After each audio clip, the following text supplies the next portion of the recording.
What if the Jets' next hosted playoff game, where will it rank among the craziest atmospheres over the last 30 years? And I've been thinking about this day for most of my life, which is depressing in some ways, especially since Badlands has grown to the way it is.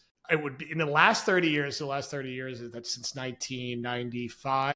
I would guess it's right there with the 98 home playoff game and the 2000 playoff game against the Colts. Now, I was at the Jags game. I was young. It's hard. It felt like it was insane. To me, the loudest the stadium ever was week 2 against the Pats in the Rex years. The building was literally like shaking. I've never been in a louder game in my life. I think this would exceed that because I know the Jets have the longest playoff drought among all American professional sports teams in the Big Four.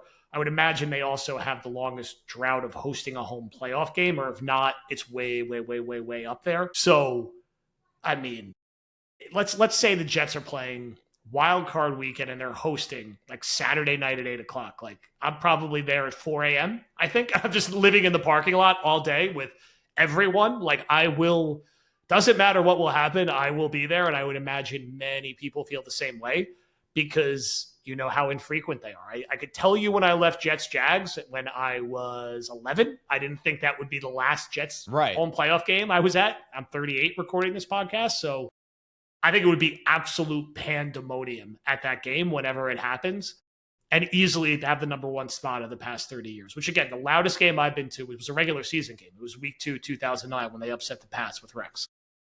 This is a question that is fascinating because it's one of those things that I don't have anything in life to draw it back to because I'm 33. I remember when my dad would come home from the home playoff games. I was a little too young to be going to. Also, he split the season tickets with my uncle, so him and my uncle would actually go together to those games. But I was like, the Meadowlands was so nuts back then. At that age, you know, my mom probably wasn't jumping for joy at the idea of me going to that game. So I haven't personally experienced it. The only thing I can think of it in comparison in my life is I remember in 2014 when I went to Mets Dodgers playoffs at Citi Field, and I'd been going to Met games my whole life, and I had been going to Citi Field since it opened.